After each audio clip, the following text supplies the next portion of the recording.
Hi guys, it's Mrs. Wilson back again with more of Harry Potter's adventures. Yesterday, when we were reading from chapter 6, it ended just like this. They walked up a flight of stone steps and crowded around the huge oak front door. Everyone here? You there, still got your toad? Hagrid raised a gigantic fist and knocked 3 times on the castle door. And that's where we left off. So, if you can remember, they were on the Hogwarts Express. All of the first years had to get on boats with Hagrid to get to the castle. And so in Chapter 7, titled The Sorting Hat, this is going to be all of the first year's first encounter with this magical place. It's called The Sorting Hat.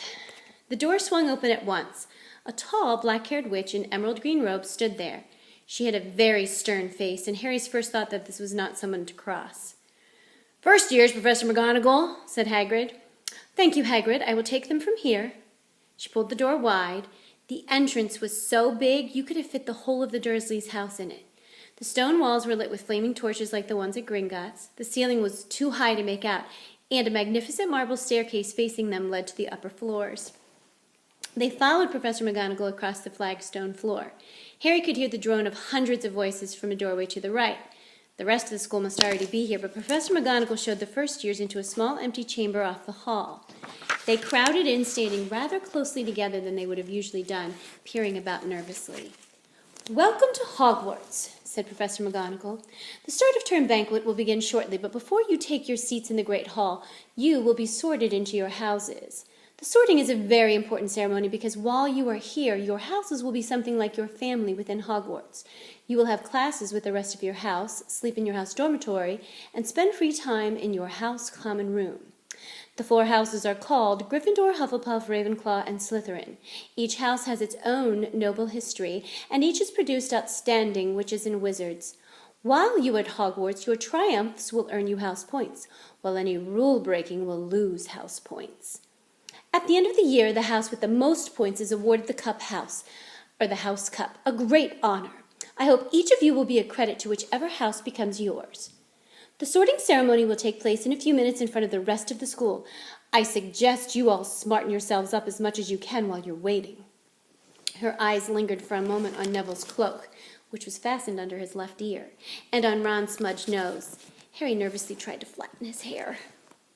"I shall return when we are ready for you," said Professor McGonagall. "Please wait quietly." She left the chamber. Harry swallowed. "How exactly do they sort us into houses?" he asked Ron. "Some sort of test, I think. Fred said it hurts a lot, but I think he was joking." Harry's heart gave a horrible jolt. A test? In front of the whole school? But he didn't know any magic yet. What on earth would he have to do? He hadn't expected something like this the moment they arrived. He looked around anxiously and saw that everyone else looked horrified too. No one was talking much except Hermione Granger, who was whispering very fast about all the spells she'd learned and wondering which one she'd need. Harry tried hard not to listen to her. He'd never been more nervous. Never.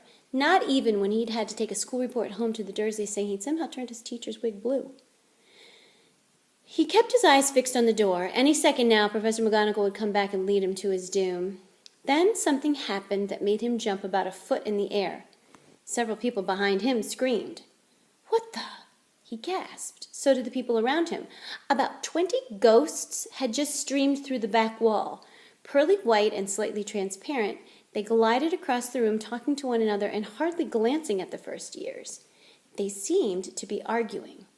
What looked like a fat little monk was saying, "Forgive and forget, I say. We ought to give him a second chance." "My dear Friar, haven't we given Peeves all the chances he deserves? He gives us all a bad name, and you know he's not really even a ghost. I say, what are you all doing here?" A ghost wearing a ruff and tights had suddenly noticed the first years. Nobody answered. "New students," said the fat friar, smiling around at them. "About to be sorted, I suppose." A few people nodded mutely. "I hope to see you in Hufflepuff," said the friar. "My old house, you know." "Move along now," said a sharp voice. "The sorting ceremony's about to start." Professor McGonagall had returned. One by one, the ghosts floated away through the opposite wall. "Now, form a line," Professor McGonagall told the first years, "and follow me." Feeling oddly as though his legs had turned to lead, Harry got into line behind a boy with sandy hair, with Ron behind him, and they walked out of the chamber, back across the hall, and through a pair of double doors into the great hall. Harry had never imagined such a strange and splendid place. It was lit by thousands and thousands of candles that were floating in midair over 4 long tables where the rest of the students were sitting. These tables were laid with glittering golden plates and goblets. At the top of the hall was another long table where the teachers were sitting. Professor McGonagall led the first years up here so that they came to a halt in a line facing the other students with the teachers behind them. The hundreds of faces staring at them looked like pale lanterns in the flickering candlelight. Dotted here and there among the students, the ghosts shone misty silver. Mainly to avoid all the staring eyes, Harry looked upward and saw a velvety black ceiling dotted with stars. He heard Hermione whispered, "It's bewitched to look like the sky outside. I read about it in Hogwarts, a history." It was hard to believe there was a ceiling there at all, and that the great hall didn't simply open onto the heavens. Harry quickly looked down as Professor McGonagall silently placed a 4-legged stool in front of the first years. On top of the stool, she put a pointed wizard's hat. This hat was patched and frayed and extremely dirty. Aunt Petunia wouldn't have let it in the house. Maybe they had to try and get a rabbit out of it, Harry thought wildly. That seemed the sort of thing. Noticing that everyone in the hall was now staring at the hat, he stared at it too. For a few seconds there was complete silence. Then the hat twitched. A rip near the brim opened wide like a mouth, and the hat began to sing. "Oh, you may not think I'm pretty, but don't judge on what you see. I'll eat myself if you can find a smarter hat than me. You can keep your bowlers black, your top hat sleek and tall, for I'm the Hogwarts sorting hat, and I can cap them all. There's nothing hidden in your head the sorting hat can't see, so try me on, and I will tell you where you ought to be. You might belong to Gryffindor, where dwell the brave at heart. Their daring nerve and chivalry set Gryffindors apart. You might belong in Hufflepuff, where they are just and loyal. Those patient Hufflepuffs are true and unafraid of toil. Or yet in wise old Ravenclaw, if you've a ready mind, where those of wit and learning will always find their kind. Or perhaps in Slytherin, you'll make your real friends. Those cunning folks use any means to achieve their ends. So put me on, don't be afraid, and don't get in a flap. You're in safe hands, though I have none, for I'm a thinking cap." The whole hall burst into applause as the hat finished its song. It bowed to each of the 4 tables and then became quite still again. "So we just got to try on the hat?" Ron whispered to Harry. "I'll kill Fred. He was going on about wrestling a troll." Harry smiled weakly. Yes, trying on the hat was a lot better than having to do a spell, but he did wish they could have tried it on without everyone watching. The hat seemed to be asking rather a lot. Harry didn't feel brave or quick-witted or any of it at the moment. If only the hat had mentioned a house for people who felt a bit queasy, that would have been the one for him. Professor McGonagall now stepped forward holding a long roll of parchment. "When I call your name, you will put on the hat and sit on the stool to be sorted," she said. "Abbott, Hannah." A pink-faced girl with blonde pigtails stumbled out of line, put on the hat, which fell right down over her eyes, and sat down.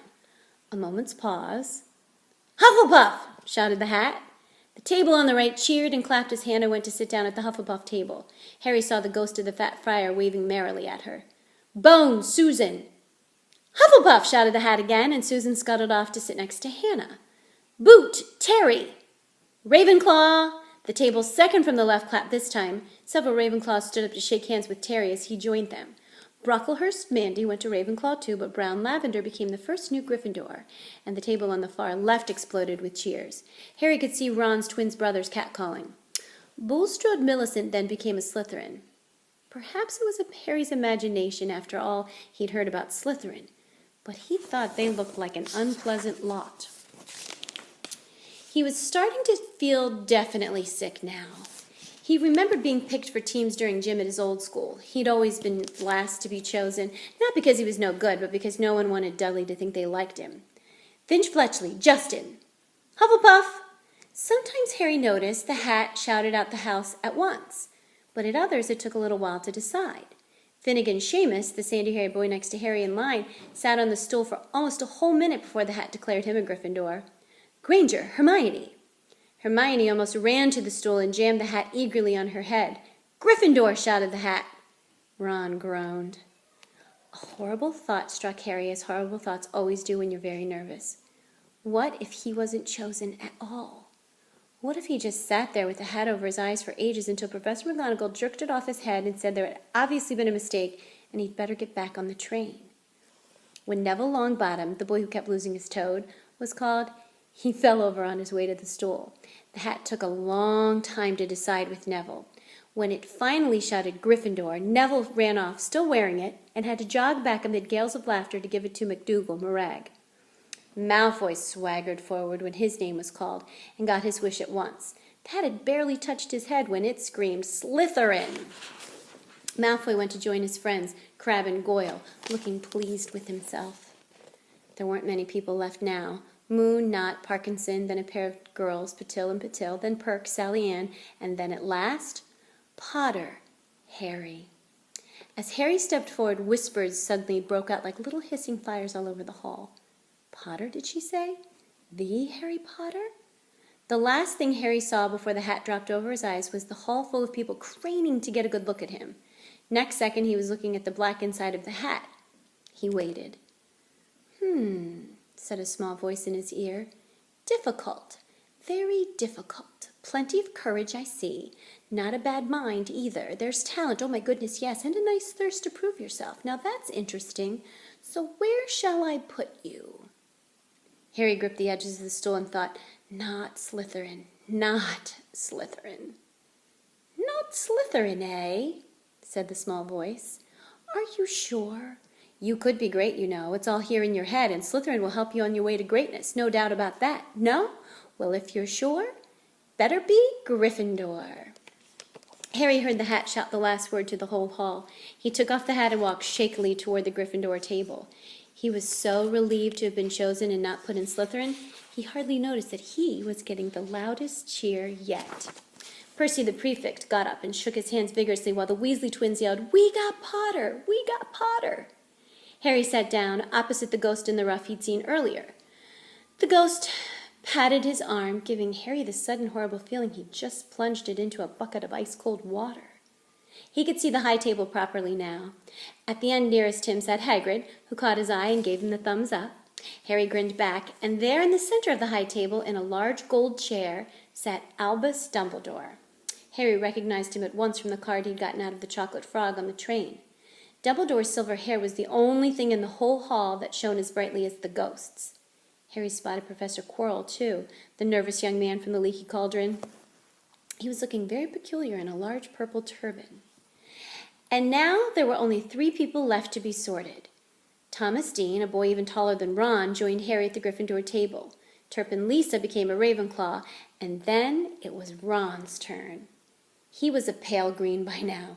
Harry crossed his fingers under the table, and a second later the hat shouted, Gryffindor!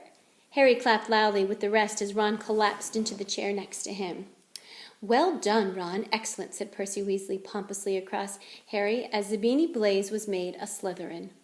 Professor McGonagall rolled up her scroll and took the sorting hat away. Harry looked down at his empty gold plate. He had only just realized how hungry he was. The pumpkin pasties seemed ages ago. Albus Dumbledore had gotten to his feet. He was beaming at all the students, his arms open wide as if nothing could have pleased him more than to see them all there. Welcome, he said. Welcome to a new year at Hogwarts. Before we begin our banquet, I would like to say a few words, and here they are. Nitwit, Blubber, Oddment, Tweak. Thank you. He sat back down. Everybody clapped and cheered. Harry didn't know whether to laugh or not. Is he a bit mad? He asked Percy uncertainly. Mad, said Percy airily. He's a genius, best wizard in the world. But is he a bit mad? Yes. Potatoes, Harry? Harry's mouth fell open. The dishes in front of him were now piled with food. He had never seen so many things he liked to eat on one table. Roast beef, roast chicken, pork chops and lamb chops, sausages, bacon and steak, boiled potatoes, roast potatoes, fries, Yorkshire pudding, peas, carrots, gravy, ketchup, and for some strange reason, peppermint humbugs. The Dursleys had never exactly starved Harry, but he'd never been allowed to eat as much as he liked.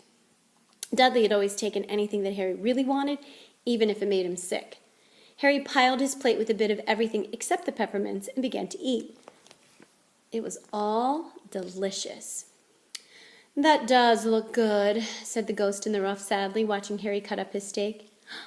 "Can't you?" "I haven't eaten for nearly 400 years," said the ghost.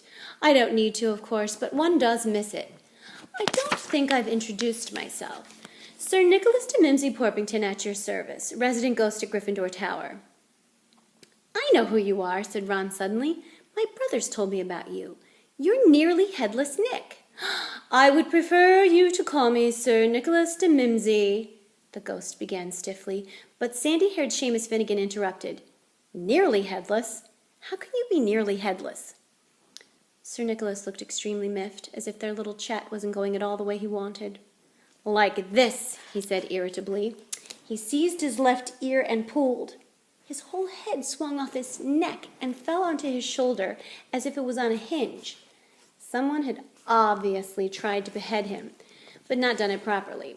Looking pleased at the stunned looks on their face, Nearly Headless Nick flipped his head back onto his neck, coughed, and said, "So, new Gryffindors. I hope you're going to help us win the house championship this year. Gryffindors have never gone so long without winning.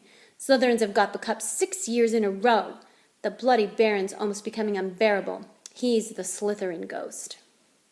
Harry looked over at the Slytherin table and saw a horrible ghost sitting there, with blank staring eyes, a gaunt face, and robes stained with silver blood. He was right next to Malfoy, who Harry was pleased to see didn't look too pleased with the seating arrangements. "How did he get covered in blood?" asked Seamus with great interest. "I've never asked," said Nearly Headless Nick delicately. When everyone had eaten as much food as they could, the remains of the food faded from the plates, leaving them sparkling clean, as before. A moment later, the desserts appeared. Blocks of ice cream in every flavor you could think of. Apple pies, treacle tarts, chocolate eclairs, and jam donuts, trifles, strawberries, jello rice pudding. As Harry helped himself to a treacle tart, the talk turned to their families. "I'm half and half," said Seamus. "Me dad's a muggle. Mom didn't tell him she was a witch till after they were married. Bit of a nasty shock for him." The others laughed. "What about you, Neville?" said Ron. "Well, my gran brought me up, and she's a witch," said Neville. "But the family thought I was all muggle for ages. My great-uncle Algy kept trying to catch me off my guard and force some magic out of me. He pushed me off the end of Blackpool Pier once. I nearly drowned, but nothing happened until I was 8. Great-uncle Algy came round for dinner, and he was hanging me out of an upstairs window by the ankles when my great-auntie Enid offered him a meringue, and he accidentally let go. But I bounced all the way down the garden and into the road. They were all really pleased. Gran was crying. She was so happy. And you should have seen their faces when I got in here. They thought I might not be magic enough to come, you see. Great-uncle Algy was so pleased, he bought me my toad." On Harry's other side, Percy Weasley and Hermione were talking about lessons. "I do hope they start right away. There's so much to learn. I'm particularly interested in transfiguration, you know. Turning something into something else, of course. It's supposed to be very difficult." "Yes, you'll be starting small, just matches into needles and that sort of thing." Harry, who was starting to feel warm and sleepy, looked up at the high table. Hagrid was drinking deeply from his goblet. Professor McGonagall was talking to Professor Dumbledore. Professor Quirrell, in his absurd turban, was talking to a teacher with greasy black hair, a hooked nose, and sallow skin. It happened very suddenly. The hook-nosed teacher looked past Quirrell's turban straight into Harry's eyes, and a sharp, hot pain shot across the scar on Harry's forehead. "Ouch!" Harry clapped a hand to his head. "What is it?" asked Percy. "Nothing." The pain had gone as quickly as it had come. Harder to shake off was the feeling Harry had gotten from the teacher's look, a feeling that he didn't like Harry at all. "Who's that teacher talking to Professor Quirrell?" he asked. "Oh, you know Quirrell already, do you? No wonder he's looking so nervous. That's Professor Snape. He teaches potions, but he doesn't want to. Everyone knows he's after Quirrell's job. Knows an awful lot about the dark arts, Snape." Harry watched Snape for a long while, but Snape didn't look at him again. At last the desserts, too, disappeared, and Professor Dumbledore got to his feet again. The hall fell silent. "Ahem. Just a few more words now that we're all fed and watered. I have a few start-of-term notices to give you. First year should note that the forest on the grounds is forbidden to all pupils, and a few of our older students would do well to remember that as well." Dumbledore's twinkling eyes flashed in the direction of the Weasley twins. "I have also been asked by Mr. Filch, the caretaker, to remind you that no magic should be used between classes in the corridors." Quidditch trials will be held in the second week of the term. Anyone interested in playing for their house teams should contact Madam Hooch. And finally, I must tell you that this year the third-floor corridor on the right-hand side is out of bounds to everyone who does not wish to die a very painful death. Harry laughed, but he was one of the few who did. "He's not serious," he muttered to Percy. "Must be," said Percy, frowning at Dumbledore. "It's odd because he usually gives us a reason why we're not allowed to go somewhere. The forest is full of dangerous beasts, everyone knows that. But I do think he might have told us prefects at least." "And now, before we go to bed, let us sing the school song," cried Dumbledore. Harry noticed that the other teachers' smiles had become rather fixed. Dumbledore gave his wand a little flick, as if he was trying to get a fly off the end, and a long golden ribbon flew out of it, which rose high above the tables and twisted itself snake-like into words. "Everyone, pick their favorite tune," said Dumbledore, "and off we go." And the school bellowed, "Hogwarts, Hogwarts, Hoggy-Warty Hogwarts, teach us something, please. Whether we be old and bald, or young with scabby knees, our heads could do with filling with some interesting stuff, for now they're bare and full of air, dead flies and bits of fluff. So teach us things worth knowing, bring back what we forgot. Just do your best and we'll do the rest, and learn until our brains all rot." Everybody finished the song at different times. At last, only the Weasley twins were left singing along to a very slow funeral march. Dumbledore conducted their last few lines with his wand, and when they finished, he was the one who clapped the loudest. "Ah, music," he said, wiping his eyes. "A magic beyond all we do and hear. And now, bedtime. Off you trot." The Gryffindor first years followed Percy through the chattering crowds, out of the great hall and up the marble staircase. Harry's legs were like lead again, but only because he was so tired and full of food. He was too sleepy even to be surprised that the people in the portraits along the corridors whispered and pointed as they passed, or that twice Percy led them through doorways hidden behind sliding panels and hanging tapestries. They climbed more staircases, yawning and dragging their feet, and Harry was just wondering how much farther they had to go when they came to a sudden halt. A bundle of walking sticks was floating in the air ahead of them, and as Percy took a step toward them, they started throwing themselves at him. "Peeves," Percy whispered to the first years, "a poltergeist." He raised his voice. "Peeves, show yourself." A loud, rude sound, like the air being let out of a balloon, answered. "Do you want me to go to the Bloody Baron?" There was a pop, and a little man with wicked dark eyes and a wide mouth appeared, floating cross-legged in the air, clutching the walking sticks. "Ooh," he said with an evil cackle. "Ickle thirsties, what fun." He swooped suddenly at them. They all ducked. "Go away, Peeves, or the Baron will hear about this. I mean it," barked Percy. Peeves stuck out his tongue and vanished, dropping the walking sticks on Neville's head. They heard him zooming away, rattling coats of armor as he passed. "You want to watch out for Peeves," said Percy as they set off again. "The Bloody Baron's the only one who can control him. He won't even listen to us prefects. Here we are." At the very end of the corridor hung a portrait of a very fat woman in a pink silk dress. "Password," she said. "Caput Draconis," said Percy, and the portrait swung forward to reveal a round hole in the wall. They all scrambled through it. Neville needed a leg up and found themselves in the Gryffindor common room, a cozy round room full of squashy armchairs. Percy directed the girls through one door to their dormitory and the boys through another. At the top of a spiral staircase, they were obviously in one of the towers, they found their beds at last. 5 four-posters hung with deep red velvet curtains. Their trunks had already been brought up. Too tired to talk much, they pulled on their pajamas and fell into bed. "Great food, isn't it?" Ron muttered to Harry through the hangings. "Get off, Scabbers. He's chewing my sheets." Harry was going to ask Ron if he'd had any of the treacle tart, but he fell asleep almost at once.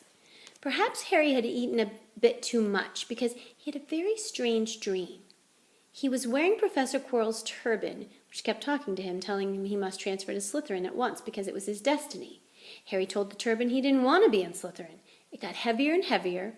He tried to pull it off, but it tightened painfully, and there was Malfoy, laughing at him as he struggled with it.